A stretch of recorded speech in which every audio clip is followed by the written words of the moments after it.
মা সবার প্রথমে মাছটা কেটে নিচ্ছে। কাটা হয়ে গেলে এখন মা মাছটা ধুয়ে নিচ্ছে। এখন ধুয়ে একটা বাটিতে রাখছে।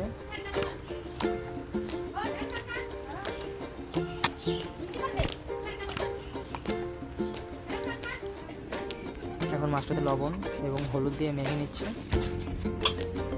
কড়াইতে তেল দিয়ে মাছটা ভেজে নেবে।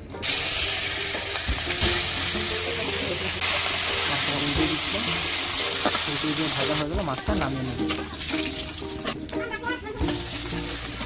মাছটা নামানো হয়ে গেলে আলুটা কেটে নিচ্ছে। এরপরে মূলোটা কেটে নেবে এবং দুটাকে ধুয়ে নেবে ভালো করে।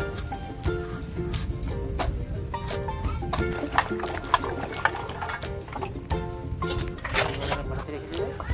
এখন সিদ্ধটা নামিয়ে নিল। জিরা, আদা, বিভিন্ন মশলা দিয়ে বাটা হয়ে গেলে একটা পাতিতে রেখে দেবে।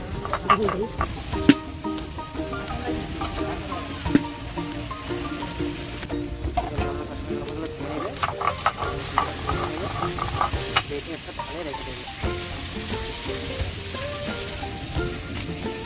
হয়ে গেল। এখন কড়াইতে তেলটা দিয়ে দিল। আলু আর মশলাটা ভেজে নেবে। একটু লবণ হলুদ দিয়ে ভাজা হয়ে গেল। এবার নামিয়ে নেবে। একটু কড়াইতে তেল দিয়ে জিরে ফোড়ন পেঁয়াজটা ভেজে নেবে। লবণ, লঙ্কা এবং মশলা দিয়ে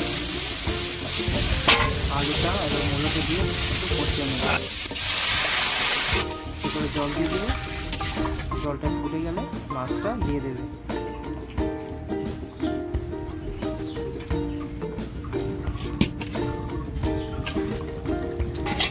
মশলা দিয়ে নামিয়ে নেবে।